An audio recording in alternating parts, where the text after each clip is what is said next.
We had a prayer circle. My son is standing in that circle.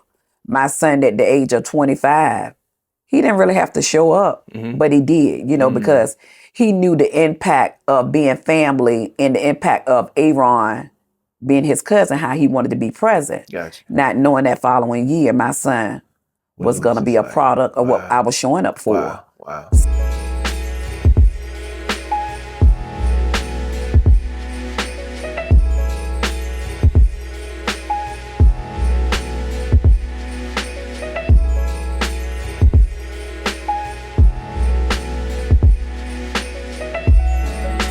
Back with another episode of M&B Media TV. Today we have Ms Monica Atkins, the CEO of Stop the Violence 757, on with us. How are you today? I'm good. I'm great. We're delighted to have you on. Thank you. We appreciate you. Thank you. Monica here at M&B Media TV. We love to jump right into our interviews to have those genuine conversations with genuine people just like yourself who are moving the needle in our culture to make a difference. So thanks again. You're welcome. Absolutely. So we love to jump right in to these interviews by asking this question: where did you grow up? I grew up right here in the city of Portsmouth in an area called Newtown. Newtown. Yes. What's Newtown? Newtown is family. Newtown is discipline. Newtown is fun. And Newtown is childhood. Wow. A lot of good memories. A lot of good memories, yes. Wow. What's the greatest memory that you have about Newtown? Being able to go to the fire hydrant and get wet because we didn't have a pool.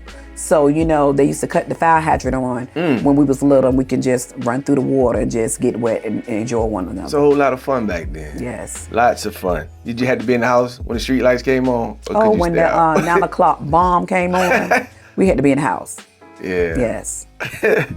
All of us have been through that. You could go back to talk to your 15-year-old self. What would you tell her, about preparing herself for now? When I was 15,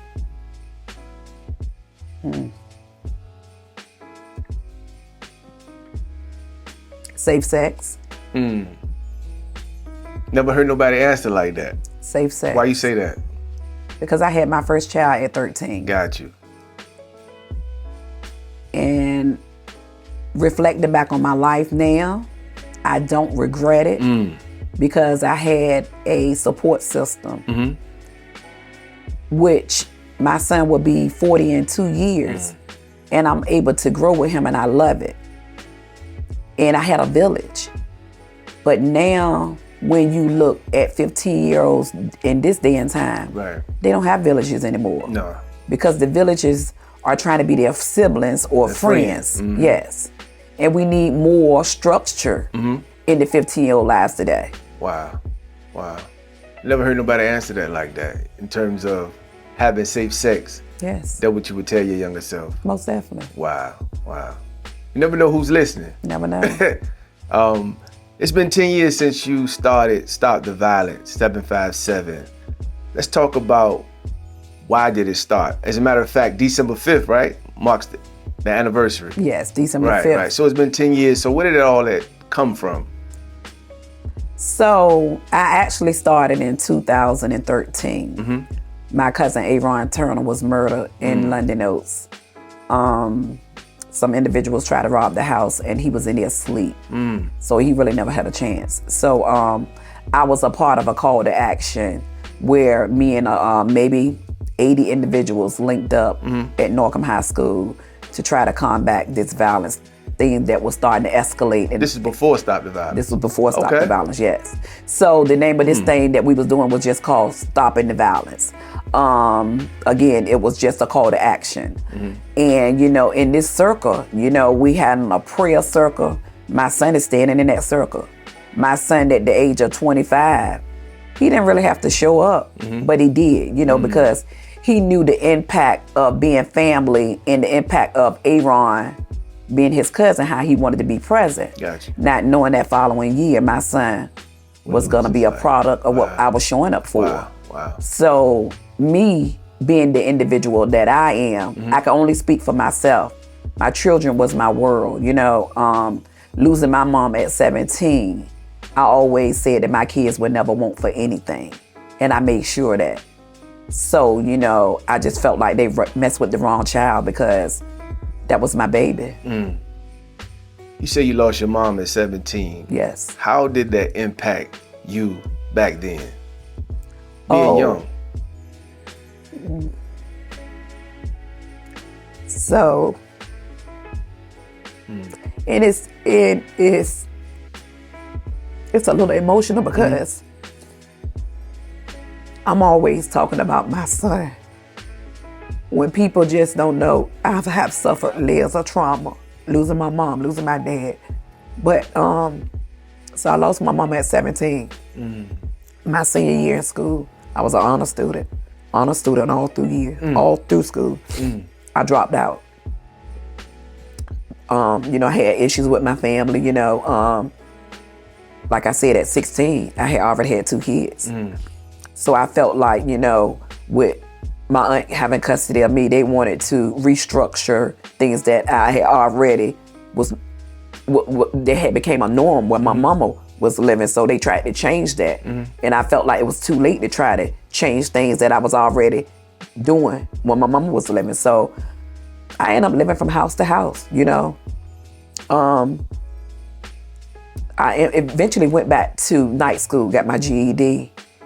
And I always just been an entrepreneur, you know. So being an entrepreneur, being very popular in the community, you know, I was really able to thrive out here, you know. I mean, I really didn't have to struggle. Wow. Because you always had that mindset. Yes. I'm going to make it. Yes. Wow. So going back to the question, Stop the Violence, you said it originated 10 years ago. Yes. And your son was in the midst of a movement that you were doing, not knowing the following year that he was going to be murdered. Wow. So talk about Stop the Violence. That originated from that. Again, you know, 2013, it was all these individuals.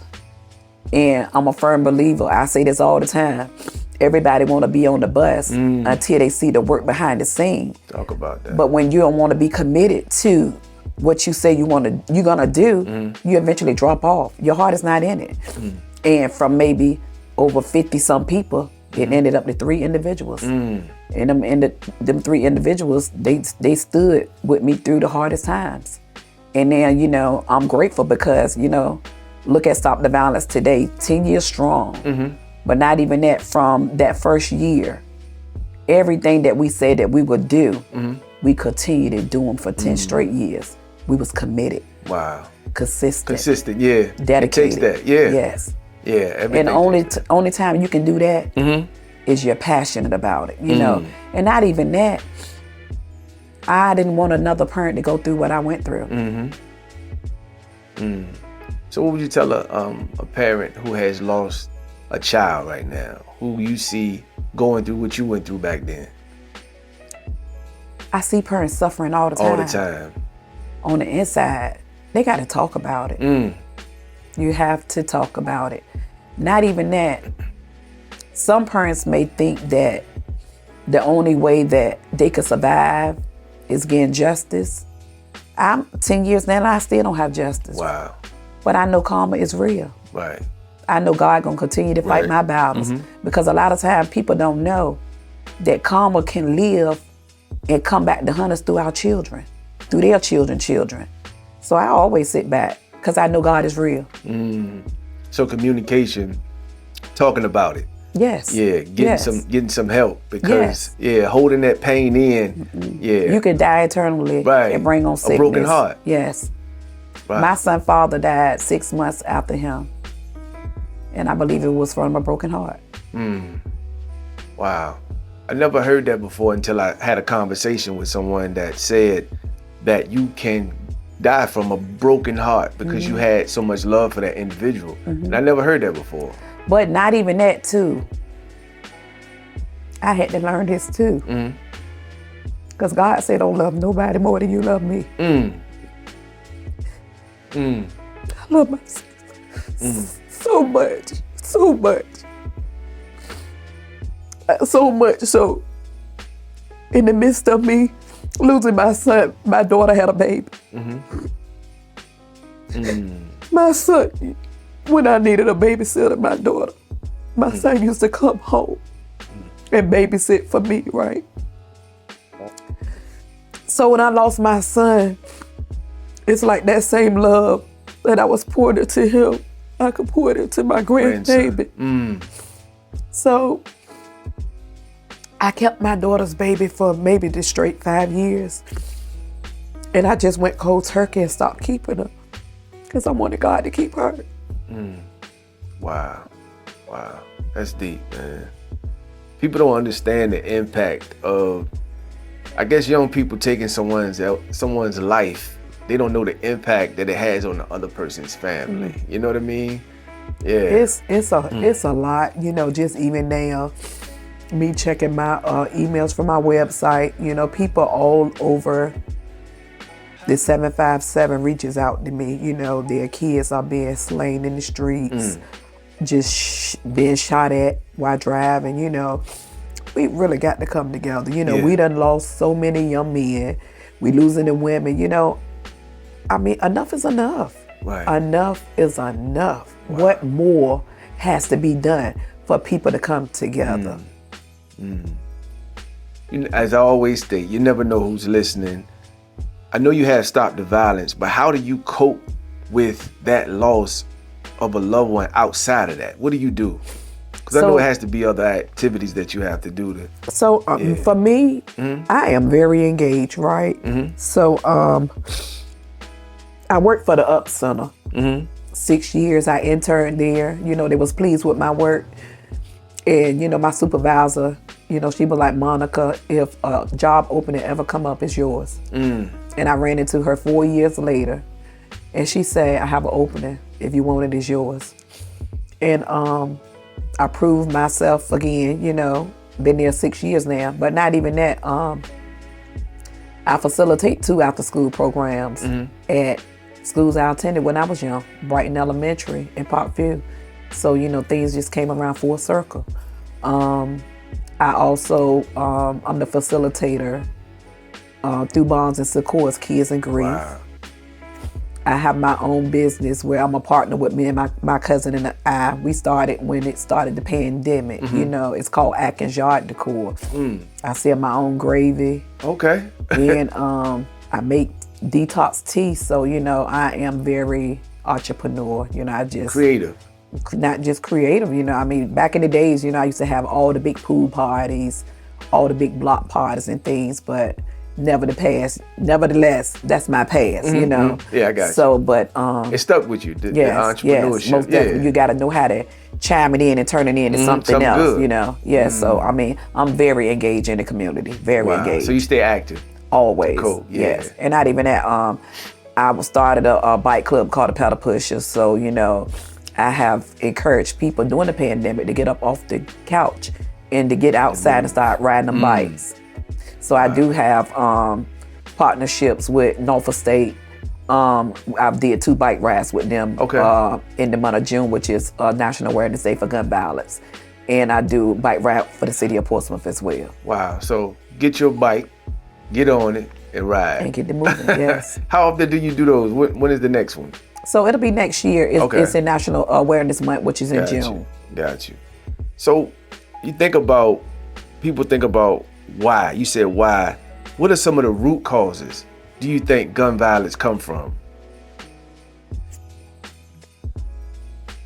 I know there's a lot of them, but what do you think the main one is? It could be food insecurities. Got you. Because sometimes, you know, people feel like they got to feed their families, right? And they want to go out here and take things by force, you know. Survival. Survival mode. But not even that, too. We got to be careful how we converse with our kids or conversations that we have around them. Because a lot of times, too, kids can build up anger in them. You know, we got to stop telling these kids, your father not nothing, your daddy's not nothing. And not even that, say we have an issue with somebody. Certain conversations that we shouldn't have around kids, you know. And not even that, setting the kids up for failure. You know, we's buying these children all this expensive stuff when they're younger. Then when they get older, they can't afford it. And they feel like they're entitled to it. You know, they want to take it, you know. And not even that. We need to correct children when they're wrong. Not just correct them, also we need to listen to our children. And I was always, I'm convicted of that, you know, because my daughter, I thank God for my daughter, because I never wanted to listen to stuff she had to say. You know, I always thought I was right. And she was like, Mom, you have to listen too. You know, you got to hear my side of the story. So I'm a great listener now, you know. I need to listen. And not even that, our tones. Yeah. We got to not watch what you how say. it's how it's you how say you say it. it. Yes. Yes. And I can just be transparent, because when I grew up, my mother always yelled at me. Always. And what I did is when I raised my children, I yelled at them. And not even that, you know, I reflect back when my mama used to yell at me for when I came back late from keeping when she kept my children. So when my sister used to keep my kids, I was terrified to come back home, because guess what? That same yelling my mother used to do, my sister would do the same thing, you know. So, you know, I overcame that, because again, we got to be able to listen. We got to be able to listen. Wow. What would you like to say to lawmakers or leaders who have the power to address gun violence? I know a lot of people run for office, city council. What would you say to them if you had, you know, that space and time? So, I'm not into the politics. Okay. I'm not into it, right? But we just got to be compassionate and real with one another. It's just so much lowball stuff that's going around here. And that's it's happening in every city, you know, but stay true to yourself, you know, stay true to who you are. Don't allow nobody to buy you, you know, and stand on your word. What you say, mean it. Don't let nobody change what you want to say or what you got to say. Don't let nobody put a price tag on what you want to say. Be authentic with who you are. I like it. I like it. You never know what room you'll be in 2025. That's why I said it. You never know. Yeah, I mean, you never know. Yeah, it's God God's plan. Yeah, absolutely. It's God's plan. Absolutely. You never know. So you might get that, you know, the microphone to share your heart with lawmakers. And because of you, things will change. Yeah, they will. Wow. You're an amazing person, Monica. Thank you. Wow. With all that you've been through in life, what would you say about Monica Atkins today? I love who I am today. With all the trials and tribulations I had to go through. But through it all, I got to give God the glory, because God has kept me through all that I've been through. It's God that's keeping me. So you think you've grown, you've matured? Most definitely, yes. I am not who I used to be. Wow. So how would you identify yourself today as a person in terms of being who you are, in terms of an entrepreneur and a family person? How would you present yourself today, or say if somebody was to ask you about Monica Atkins? So for me, seeing me is love. Okay. Because love is action. And anybody that tell you that came across me, I'm a woman of my word. And I show up for everybody. If I tell you I'm gonna be there, I'm there. If I tell you I'm gonna do something, I'm gonna do. And not even that. And my son was into music. And he had a verse that say, making sure the kids in the hood being took care of. And I'm grateful that I'm honoring his wishes. Wow. I'm making sure the kids in the hood being took care of. Wow. That's deep.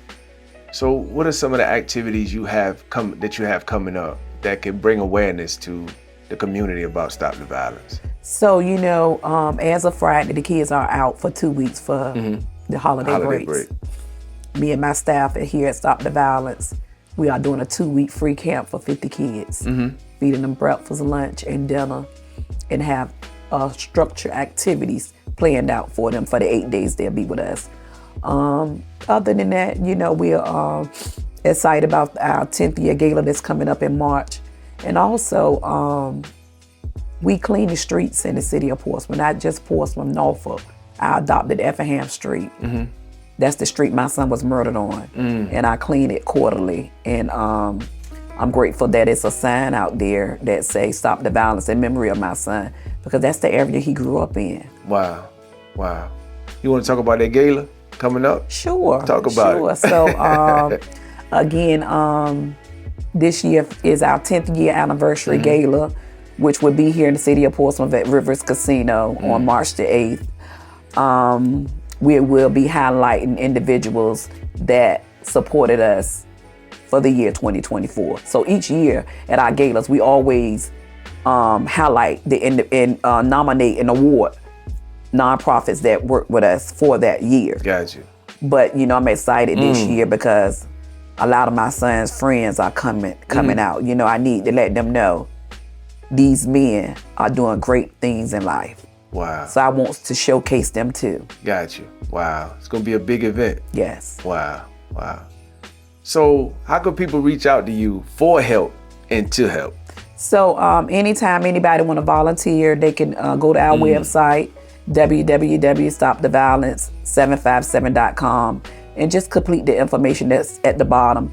I always return emails, or somebody on my staff will. They can follow our journey on Facebook or Instagram at Stop the Violence 757, or either they can email us personally at stoptheviolence757@gmail.com. Wow. Before we go, is there anything you wanna say to those who may be listening? Any encouragement, that you wanna share? Let's stop having a blind eye to things that's in our face. We can save our kids if we stop having a blind eye. That's good.